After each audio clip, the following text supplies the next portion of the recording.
तो हमारा near metro station उद्योग भवन है। उद्योग भवन गेट नंबर 3 से हम लोग यहाँ से टेम्पो लेंगे और टेम्पो से चलेंगे आगे की ओर। तो फाइनली हम लोग टेम्पो में बैठ गए। अब टेम्पो से चलेंगे तारामंडल की ओर। तारामंडल में जाके आप लोग बताएंगे वहाँ के बारे में।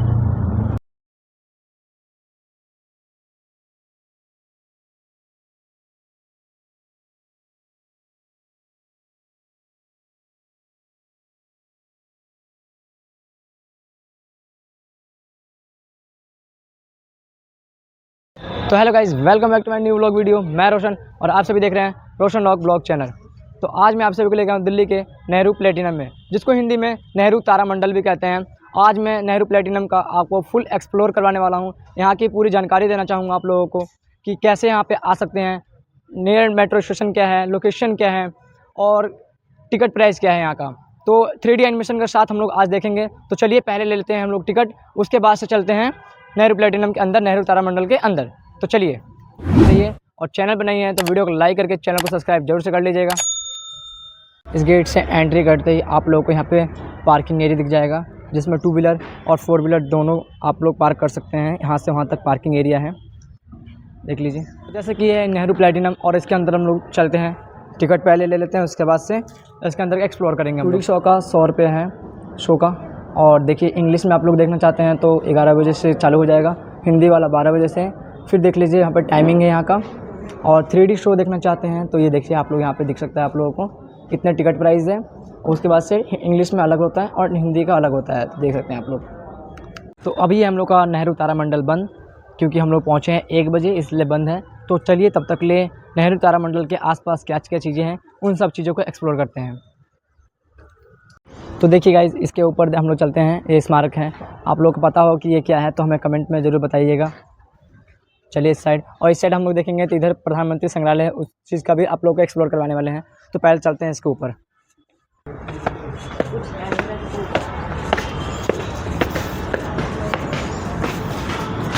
तो आ चुके हैं हम लोग ऊपर।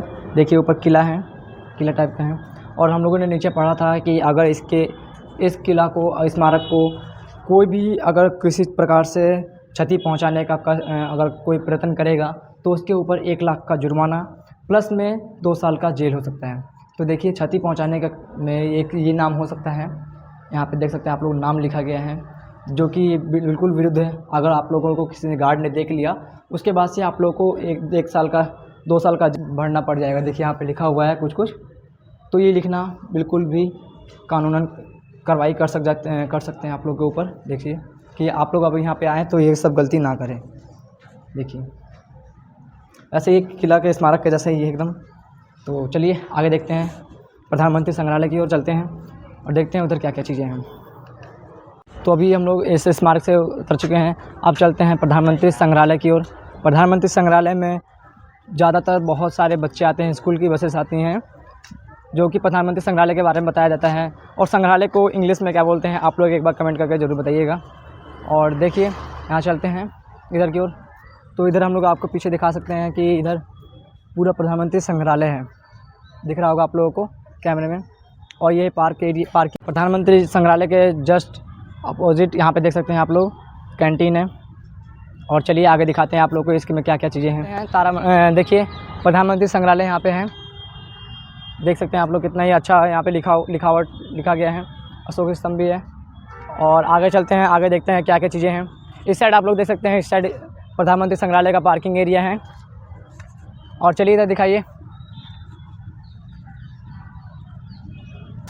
यहाँ आप लोग देख सकते हैं प्रधानमंत्री के बारे में जान सकते हैं, पूर्व प्रधानमंत्री कौन थे और जो वर्तमान में प्रधानमंत्री हैं उन सब चीज़ों के बारे में डिटेल्स में बताया गया है इसमें। आप लोग चाहें तो वीडियो को पॉज करके पढ़ सकते हैं इसको बस। अगर आपको प्रधानमंत्री का लेक्चर या भाषण सुनना हो, देखिए यहाँ पे लिखा हुआ है, इधर आइए कैमरा लेके। भारतीय संग्रहालय के लोक प्रमाण माननीय प्रधानमंत्री नरेंद्र मोदी का भाषण देखने के लिए QR कोड को स्कैन कर सकते हैं आप लोग यहाँ पे। और इधर आइए, मैं आप लोग को कुछ और भी दिखाने वाला हूँ। यहाँ देखिए कितने सारे बच्चे हैं जो कि स्कूल के बदौलत मतलब यहाँ पे आए हैं और यहाँ पे प्रधानमंत्री संग्रहालय को देखने आए हैं सब बच्चे। देखिए यहाँ पे आप लोग देख सकते हैं, इधर ये सब बसेस हैं। चलिए और इधर आइए,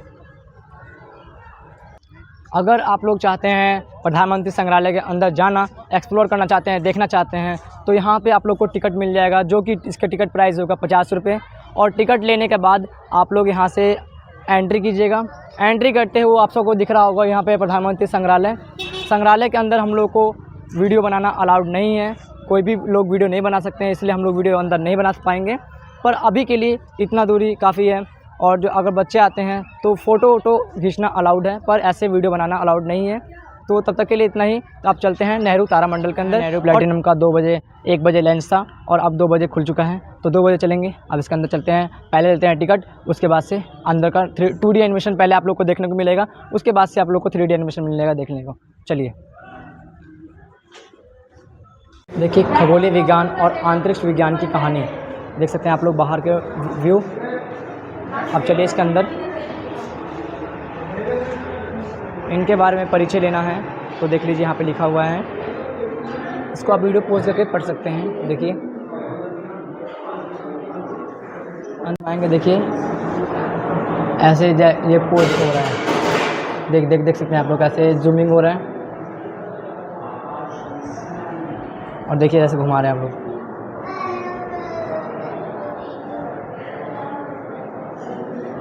तो देखिए यहाँ पे हैं तो कुछ बच्चे हैं, देखिए कितने भाई ये लोग जो कि मज़े ले रहे हैं यहाँ मशीन के। देखिए और देखिए स्क्रीन का कैसे मज़े ले रहे हैं लोग। देखिए मशीन को ख़राब करने में इन लोग का हाथ होगा, देख लीजिएगा आप लोग। तो जैसे कि हम लोग आ चुके हैं थिएटर के अंदर और हम लोगों ने टिकट ले लिया है। दिखाते हैं टिकट देखिए, ये है हम लोग का टिकट और थिएटर के अंदर हम लोग का एंट्री हो चुका है। और अब दिखाने वाले हैं इसका real show 2D animation 3D animation के साथ, तो बने रहिए वीडियो के साथ।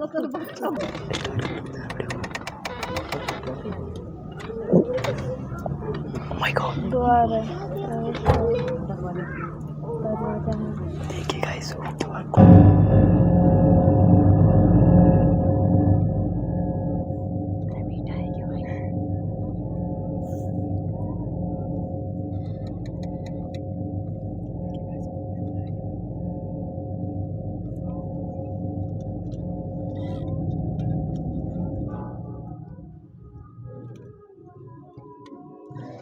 लग रहा है ऊपर गिर रहा है हम लोगों पर।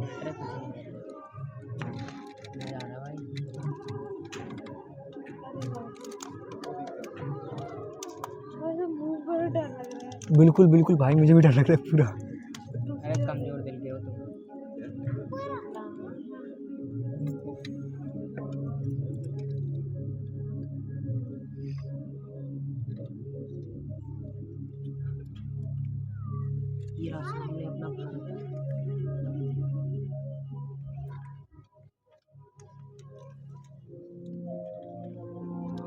देखिए सामने हम लोग को भारत दिख रहा है, ये देखिए पूरा कैप्चर।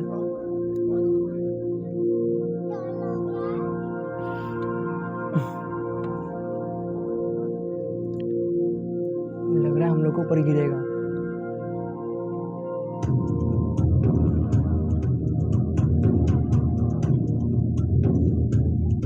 ओ भाई अमेजिंग ब्रो,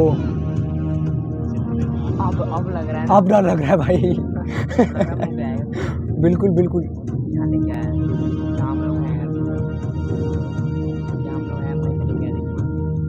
देखो Nehru platinum Delhi, my God बहुत ही अमेजिंग लग रहा है यार ब्रो।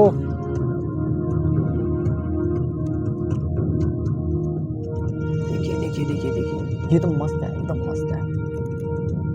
नमस्कार, तारामंडल में आपका स्वागत है।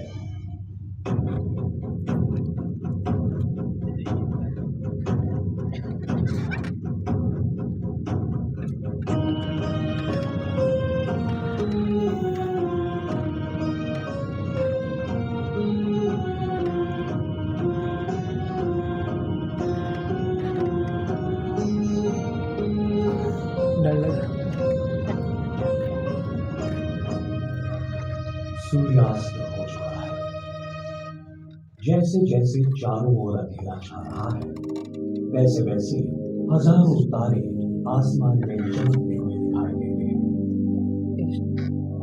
रात्रि के सुंदर आसमान के सौंदर्य को इंसान कई सालों से देखता आ रहा है। इस वक्त रात के 9 बजे हैं। अब चांद भी साफ दिखाई दे रहा है, बिल्कुल उसके ऊपर के पहाड़, वादियां और समंदर के साथ।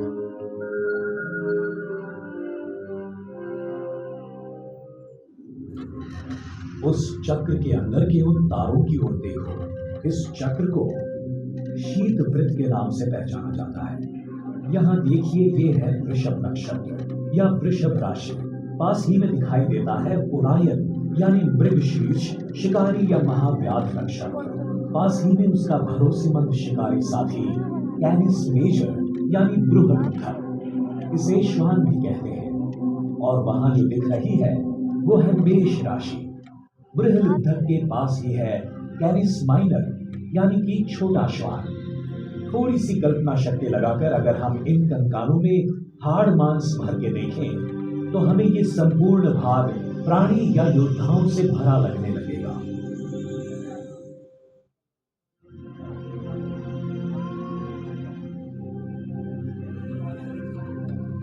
अब जरा उत्तर दिशा की ओर इन तारों की लकीर की ओर देखो। ये है सप्तर्षि, भालू के आकार का दिखता है ना ये ग्रेट बेयर। एक बड़ा भालू यानी कि सप्तर्षि मंडल, और उसके पहले 2 तारे अगर हम उसकी सीधी लकीर में उत्तर दिशा में गए तो सामने ही है ध्रुव तारा, पोलारिस या ध्रुव तारा, उर्सा माइनर या लिटिल बेयर यानी छोटे भालू नक्षत्र का हिस्सा है। सप्तर्षि की पूंछ के 3 तारों को जोड़ने वाली कमान आसमान में अगर थोड़ी आगे बढ़ाएं तो आपको मिलेगा स्वाति।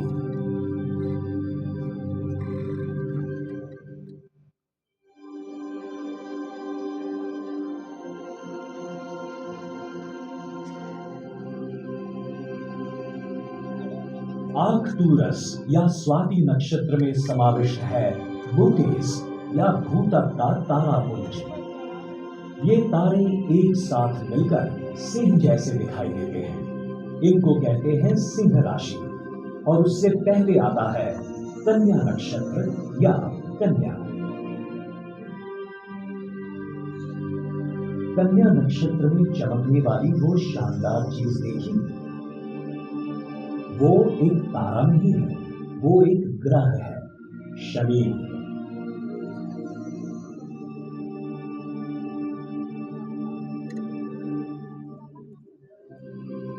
शनि हमारे सूर्यमंडल का दूसरा वॉयेजर अंतरिक्ष यान ने ये ढूंढ निकाला है कि ये प्रकाशित चक्र इस ग्रह के आसपास फिरने वाले बर्फ के छोटे छोटे टुकड़े, पत्थर और धूल से बना है।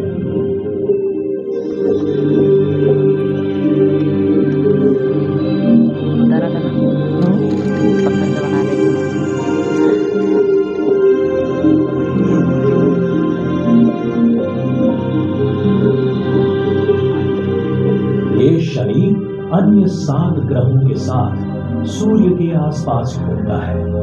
हमारी पृथ्वी उन्हीं 7 ग्रहों में से एक है। ये सभी हमारे सूर्यमंडल का ही हिस्सा है।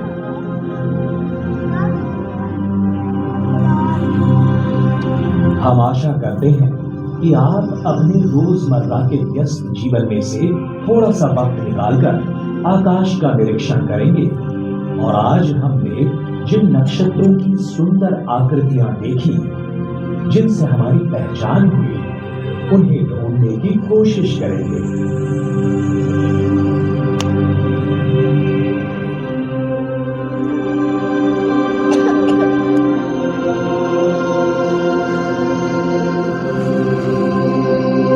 भाइयों और बहनों, अभी हमने विविध नक्षत्रों और तारक पुंजों से भरा रात्रि का आकाश देखा। लेकिन ये डिजिस्टार सिस्टम हमें एक ऐसी दुनिया में ले जा सकती है जो हमारी कल्पना से भी परे है। धन्यवाद।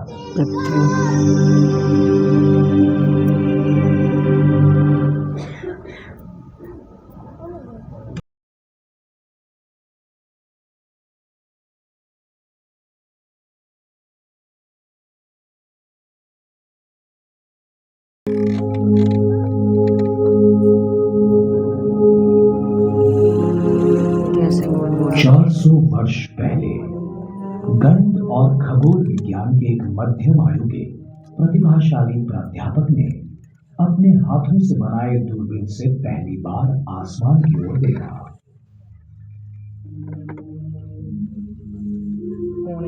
रात के उस आसमान को देखकर सभी लोगों की तरह गैलीलियो गैलीली ने भी आश्चर्य जताया।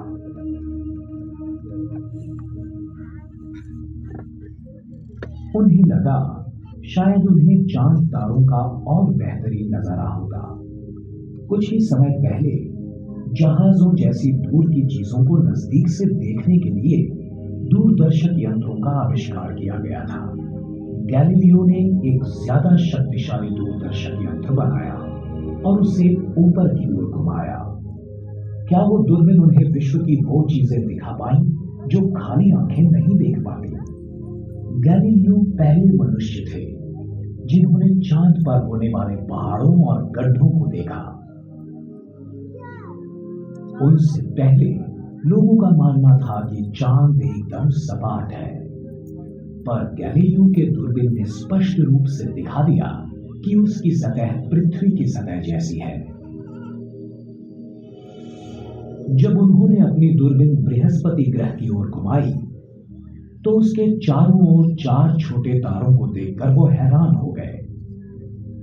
पहले उन्हें किसी ने नहीं देखा था। दूसरी रात तारों ने जगह बदल दी थी। फिर उन्होंने निष्कर्ष निकाला, जो सही था, कि वो तारे दरअसल बृहस्पति के आसपास चक्कर लगाने वाले चांद थे। लोग हमेशा आसमान में दिखने वाली उस रहस्यमय चमकीली रेखा को उसका फीका सफेद रंग देखकर आश्चर्य जताते हैं, जिसे हम आकाशगंगा कहते हैं। वो क्या था? क्या गैलीलियो शायद ये ढूंढ निकाल सका? वो अनगिनत तारों से बनाया गया था जो इतने फीके थे कि दूरबीन के बिना उन्हें देखना मुश्किल था। गैलीलियो को यह एहसास हुआ कि वो सूरज थे, बिल्कुल हमारे सूरज की तरह, पर काफी दूरी पर थे। पूरा आंख भी चारों ओर चक्कर लगा रहे हैं हम लोग। आगे गैलीलियो साहब। आज हमने विशाल दूरबीनों की रचना की है, जिससे हम गैलीलियो की दूरबीन से कई ज्यादा प्रतिशत दूरी पर देख सकते हैं। माय गॉड, भाई साहब। ये फोटो हमारे सबसे बेहतरीन दूरबीन से लिया गया है, पर यह पृथ्वी नहीं है। ये अंतराल है जहां बादल, प्रदूषण या वातावरण दृश्य में बाधा नहीं डालता। ये है हबल स्पेस टेलीस्कोप। इससे हमने विश्व की कई विस्मयकारक चीजों को देखा है। हमारे तंत्र ज्ञान की सहायता से हम गैलीलियो से ज्यादा चीजें जान सकते हैं, लेकिन कुछ महान सवाल रह ही जाते हैं कि विश्व की निर्मिति कैसे हुई, वो कितना बड़ा है, कितने तारे हैं आसमान में, विश्व का भविष्य क्या होगा। वैज्ञानिकों का यह मानना है कि उन्होंने इनमें से कुछ सवालों को हल कर दिया है, पर कुछ अब भी बाकी है। ये विश्व सभी रहस्यों में से सबसे महान रहस्य है, और जैसे जैसे हम उसके राज खोलते जाएंगे, वैसे नए आविष्कार सामने आ जाएंगे। कोई भावी वैज्ञानिक ये काम निश्चित करेगा, जो शायद आज ये शो देख रहा हो। My God, geography of the universe। डराएगा।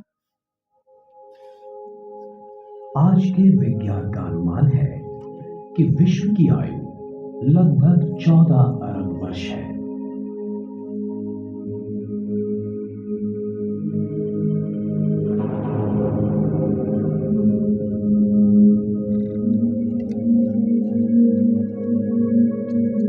आज तक मिली जानकारी के अनुसार जो भी चीजें अस्तित्व में हैं, उन सभी को ये समेट लेता है। पृथ्वी तक सूरज और अन्य ग्रहों से लेकर लाखों करोड़ों तारों और अरबों आकाशगंगाओं तक, हर जगह, हर चीज में है ये विश्व। एक न सुलझने वाले रहस्य की तरह है ये। मानवीय इतिहास में घटी आश्चर्यजनक घटनाओं का स्रोत है ये। पिछले कई युगों में हम में से कुछ विद्वान व्यक्तियों ने विश्व के रूप के बारे में कई सिद्धांत पेश किए हैं, अपने पूर्वजों की कल्पनाओं को विस्तृत रूप देकर।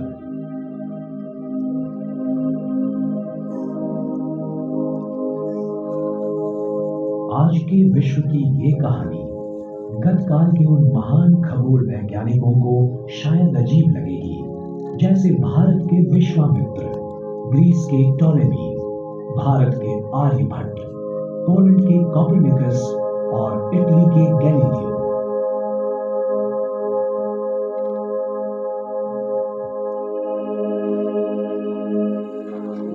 विश्व की शुरुआत कैसे हुई, इस मजा आ रहा बारे में है ना? हमें ठोस जानकारी नहीं है।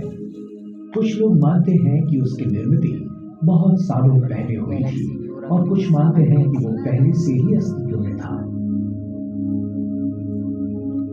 आज के विज्ञान का अनुमान हमें बताता है कि विश्व का निर्माण बिग बैंग नामक विस्फोट से हुआ लगभग 14 अरब वर्ष पहले। लग रहा है ना हम लोग ऊपर गिर रहे हैं। मजा आ रहा है।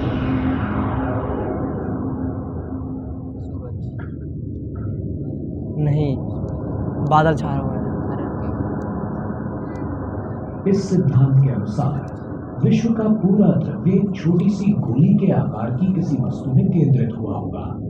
अचानक किसी कारणवश उसमें धमाका हुआ और एक विश्व का निर्माण हुआ, जो भयंकर तप्त और बढ़ते हुए आकार का था, जो बाद में धीरे धीरे ठंडा हो गया। जब उसका जन्म हुआ तब वहां सिर्फ ऊर्जा और गुरुत्वाकर्षण ही था। उस ऊर्जा में से कुछ ऊर्जा का रूपांतर हुआ भौतिक पदार्थों में। प्रारंभिक भौतिक पदार्थों में से जन्म हुआ मूल तत्वों का। पहली 30 मिनटों में ही हाइड्रोजन और हीलियम का निर्माण हुआ। बाद में जब तारों का निर्माण हुआ तब उनमें से अन्य मूल तत्वों की निर्मिति हुई। लाखों वर्षों तक विस्तारित और ठंडे होने की प्रक्रिया के बाद विश्व ने अपनी प्रारंभिक अवस्था से बाल्यावस्था में प्रवेश किया। उसके बाद बहुत सारी दिलचस्प घटनाएं घटने लगी। गुरुत्वीय आकर्षण से कुछ भौतिक पदार्थ इकट्ठे हुए और यहां वहां घने गुच्छों में बिखर गए।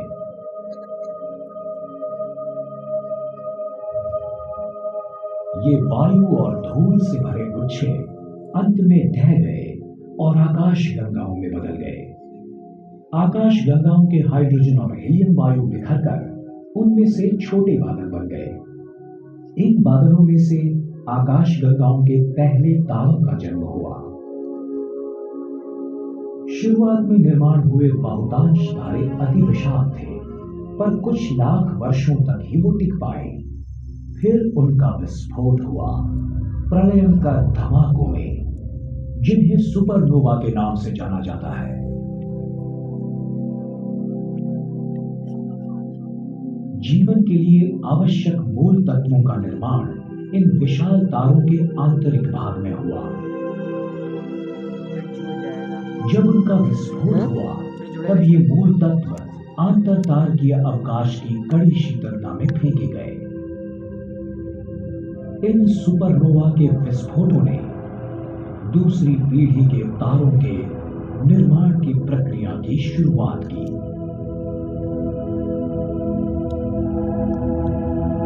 जब तक विश्व की आयु कुछ अरब वर्षों की हुई, तब तक विश्व बहुत जटिल बन चुका था। विश्व की निर्मिति के समय की प्रकाशमान ऊर्जा अब अरबों आकाश गंगाओं के विशाल समुदाय में फैल गई थी। इनमें से कुछ आकाश गंगाएं सर्पिल आकार की हैं, कुछ अंडाकार हैं और अन्य अनियमित आकार की हैं, जो आकाश गंगाओं के टकराव का परिणाम है।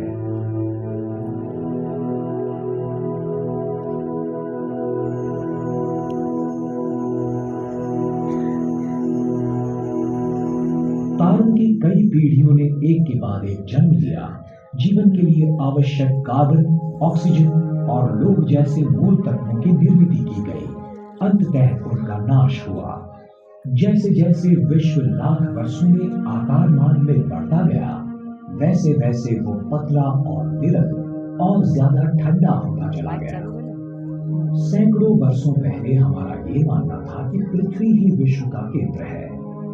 बाद में विज्ञान ने यह साबित किया कि हमारा ग्रह और अन्य ग्रह दरअसल सूरज की परिक्रमा करते हैं।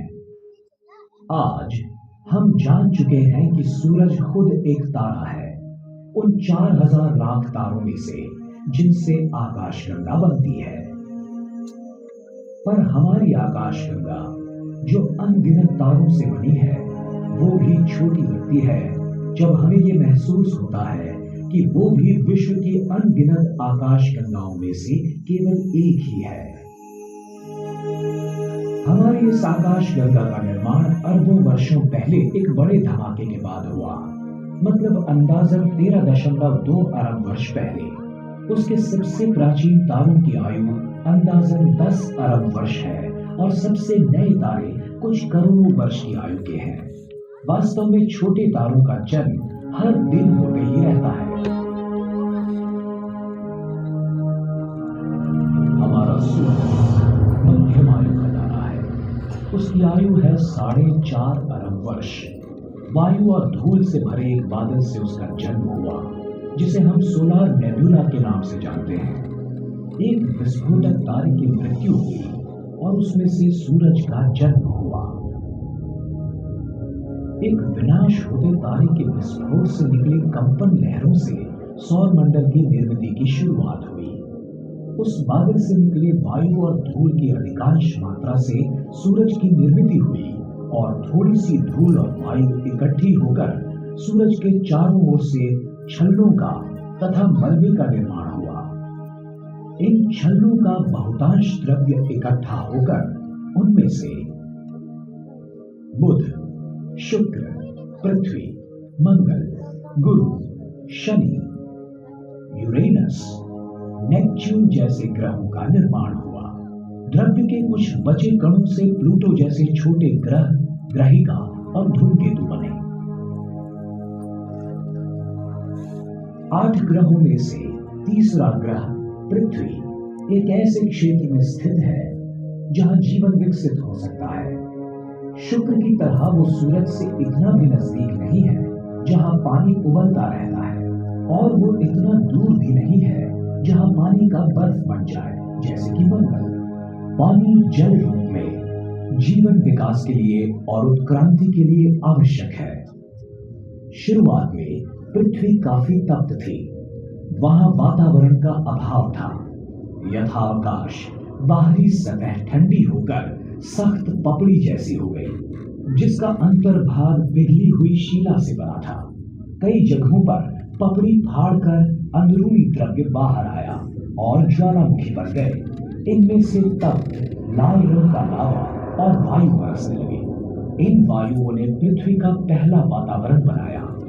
एक सिद्धांत के अनुसार शुरुआत के इस वातावरण में स्थित बादलों से हजारों सालों तक अविरत बरसात हुई और महासागर बन गए। दूसरा सिद्धांत ये बताता है कि पृथ्वी पर स्थित पानी के समूह विशाल धूमकेतुओं के आघात से बने गड्ढों में बर्फ के टुकड़े पिघलने से बने।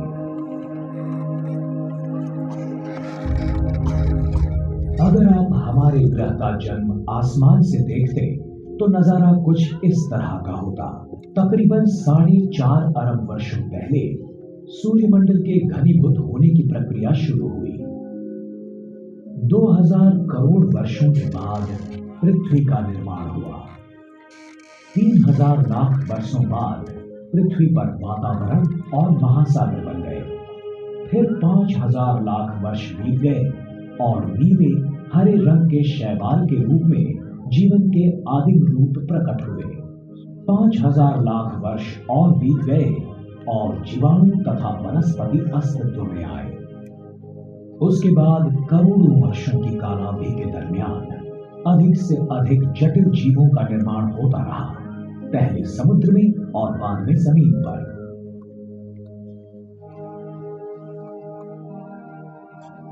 कुछ 2000 लाख वर्षों पहले डायनासोर्स जैसे महाकाय जानवरों ने पृथ्वी पर राज किया। फिर 700 लाख वर्ष पहले एक बड़ी ग्रहिका के विस्फोट से पैदा हुए मौसमी बदलाव के कारण उनका विनाश हुआ और सस्तन प्राणियों की उत्क्रांति की शुरुआत हुई। सबसे पहले थे मानव, जिन्होंने निसर्ग को ही आकार देने की शुरुआत की। हमारे पूर्वजों ने पत्थरों से हथियार बनाए, आग का उपयोग किया और खेती करना सीख लिया।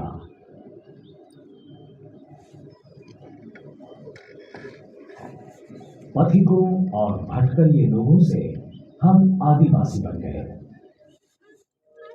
जैसे जैसे जीना आसान हुआ, वैसे लोगों को आसमान की ओर देखने का ज्यादा समय मिलने लगा।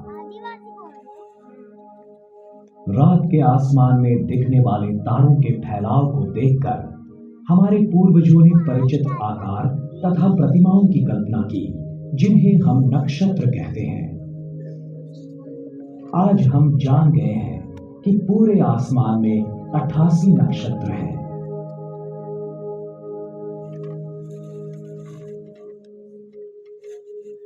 इनमें से 12 राशि चक्रीय नक्षत्र हैं। एक साथ देखें तो उनका आकार आसमान में एक पट्टी की तरह दिखता है।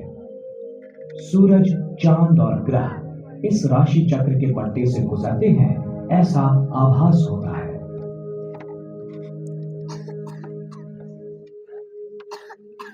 ठंड के दिनों में आसमान में सबसे सुस्पष्ट दिखने वाला नक्षत्र है आर्द्रा, ओरायन यानी शिकारी। थोड़ी सी पश्चिम की ओर है आकाशीय बैल यानी कि वृष, टॉरस, राशि चक्र का एक नक्षत्र। ऐसे लगता है कि ये बैल उस शिकारी पर हमला कर रहा हो। नारंगी रंग का एक विशाल तारा रोहिणी यानी कि एल्डेनबरन इस बैल की आंखों की जगह होता है। आर्द्रा की दूसरी ओर हमें व्याध यानी कि महाश्वान या कैनिस मेजर दिखता है, सीरियस यानी डॉग स्टार के साथ। सीरियस आसमान का सबसे चमकदार तारा है और वहां ऊपर है पपी डॉग, कैनिस माइनर। हीन श्वान तारामंडल जो अपने चमकने वाले तारे प्रोसियन के साथ है। प्राचीन काल में मानव जंगली जानवरों के साथ रहते और उन्हीं को आसमान में देखते थे, जैसे कि भालू। तो वहां है बड़ा भालू, सप्तर्षि या अर्सा मेजर, और नजदीक है छोटा भालू, ध्रुव मत्स्य या अर्सा माइनर। जैसे कि हम देख रहे हैं, बड़े भालू के शरीर से 2 तारे सीधे छोटे भालू की पूंछ की ओर निशाना बनाए हुए हैं, जो है ध्रुव तारा यानी कि पोलरिस। उसी के ठीक ऊपर हमें दिख रहा है लोकप्रिय राशि नक्षत्र लियो यानी कि सिंह। उसके आगे के पंजे के पास है एक चमकीला तारा मघा यानी रेगुलस।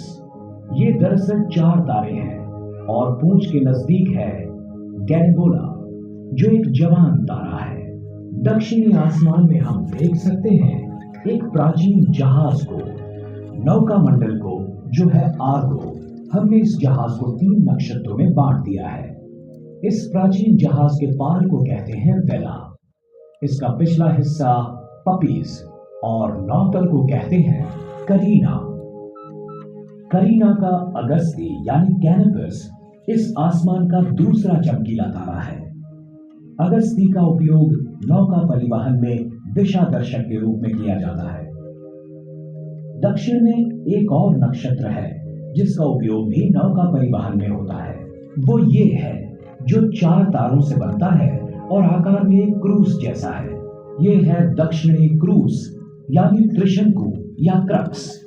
त्रिशंकु घेर रहा है एक सबसे बड़ा नक्षत्र नर्तुरंग यानी सेंटोरस को। लोगों को लगता था ये तारे एक सेंटोर के आकार में हैं, जो आधा मानव आधा घोड़ा था। नर्तुरंग के पिछले खुर में आसमान का तीसरा चमकीला तारा अल्फा सेंटोरी है, जिसके नजदीक है प्रोक्सिमा सेंटोरी, जो हमारे लिए रात के आसमान का सबसे नजदीकी तारा है। यहां ग्वाला नक्षत्र में बूटीज द हर्ड्समैन में हमें दिखता है स्वाति तारा यानी आर्कटुरस, जो चौथा चमकीला तारा है। आसमान का 5वां चमकीला तारा पूरब की ओर से उदय होते हुए दिखता है। ये है अभिजीत यानी वेगा, जिसका खगोल विद्या विशारदों ने सूरज से भी ज्यादा अभ्यास किया है। अन्य दो चमकीले तारे डेनेब ऑफ सिग्नस और एल्टेयर ऑफ एक्विला के साथ वेगा एक लोकप्रिय त्रिकोण का आकार धारण करता है जिसे समर ट्रायंगल कहते हैं, जिसका हर मई में उदय होता है, जो ग्रीष्म ऋतु के आगमन की सूचना देता है। किसी भी समय आसमान की ओर नजर करते हुए हम अपनी आंखों से देखते हैं लगभग 3000 तारे, जिनमें से कुछ ज्यादा चमकीले होते हैं, कुछ फीके और कुछ को तो हम देख ही नहीं पाते। हमारी आकाश गंगा में मौजूद 4000 लाख से भी ज्यादा तारों का ये एक छोटा सा हिस्सा है। विश्व की विशालता को व्यक्त करने के लिए हम प्रकाश वर्ष यानी लाइट ईयर इस शब्द का प्रयोग करते हैं। मतलब एक वर्ष में प्रकाश जितना अंतर काटता है, हमारा सौर मंडल आकाश गंगा के केंद्र से 3000 प्रकाश वर्ष दूर है। नग्न आंखों से हमें सबसे दूर दिखती है एंड्रोमीडा आकाश गंगा, जो हमसे 20 लाख प्रकाश वर्ष दूर है। और ये एंड्रोमीडा हमारी सबसे नजदीकी आकाश गंगा है। उसके परे 100 अरब से भी ज्यादा आकाश गंगाएं हैं, जो अरबों प्रकाश वर्ष दूर तक फैली हुई हैं।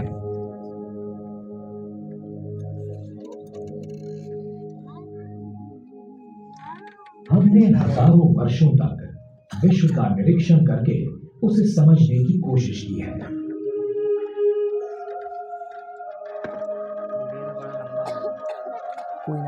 आज हम शक्तिशाली दूरबीन तथा कंप्यूटर्स का उपयोग करते हुए विश्व का एक सुबोध चित्र बनाने की कोशिश में लगे हैं।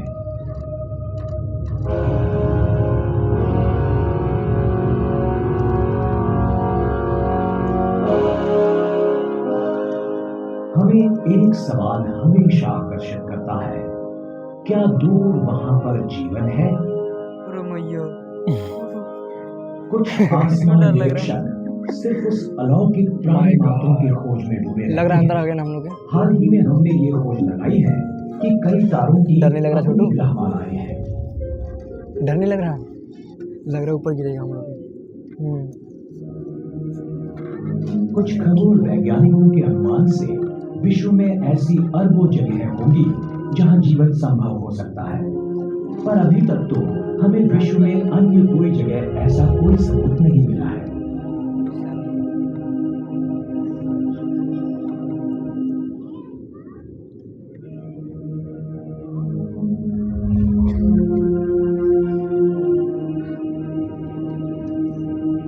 जीव वैज्ञानिक और लेखक जूलियन हक्सली ने कहा है, इस महान विश्व में और भी जीवित प्राणी होंगे जो विवेकशाली, समझदार और महत्वाकांक्षी होंगे, पर हमें उनके बारे में कोई जानकारी नहीं है।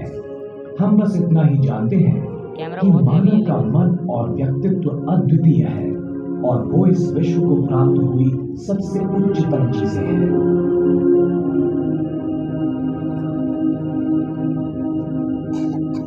हक्सली ने कहा, मानव इसी वास्तविकता की प्रक्रिया है जिसमें और जिसके माध्यम से वैश्विक प्रक्रिया जागृत हो गई है और स्वयं को सम्मिलित करने लगी है।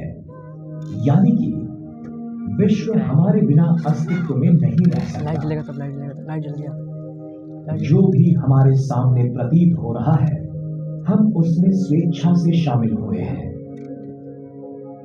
हम इस असाधारण पैमाने के विश्व के छोटे से भागीदार हैं।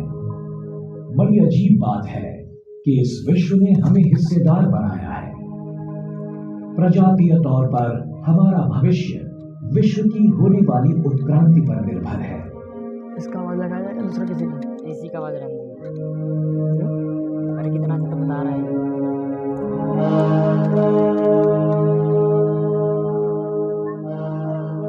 आने वाली सदियों में पृथ्वी का ऋतुमान काफी मात्रा में बदलने की संभावना है।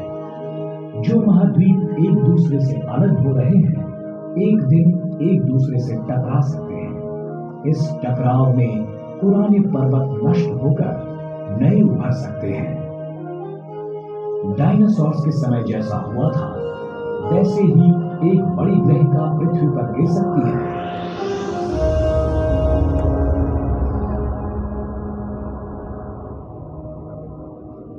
कुछ नजदीकी तारों का नाश होगा तो कुछ नए तारे जन्म ले सकते हैं।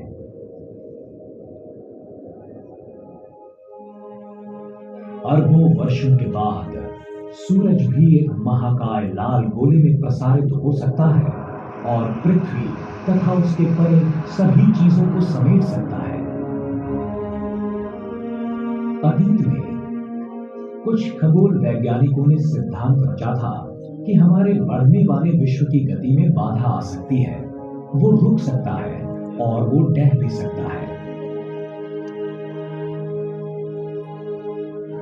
पर इस सिद्धांत पर भी सवाल उठाए जा सकते हैं और इसका कारण है खगोल वैज्ञानिकों की हाल ही में लगाई डार्क ऊर्जा या डार्क मैटर की खोज।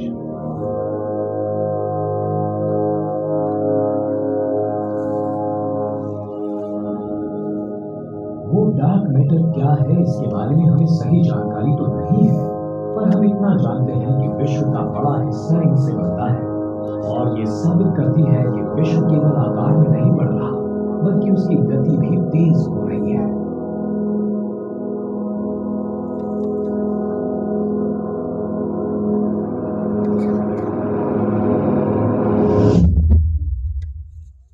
जैसे ही एक महान रहस्य सुलझता है, दूसरा सामने आ जाता है। विज्ञान की यही तो सुंदरता है। 3D वीडियो बहुत ज़्यादा ही अच्छा था। और आप लोग अगर दिल्ली घूमने आ रहे हैं तो एक बार नेहरू तारामंडल में ज़रूर आइए। आप लोगों को पूरा ब्रह्मांड के सैर करवाया जाएगा और बहुत ही अच्छे तरीके से बताया जाएगा। तो आशा करता हूँ कि आप सभी को ये वीडियो अच्छा लगा होगा और मिलते हैं अगले ब्लॉग वीडियो में। तब तक के लिए बाय बाय।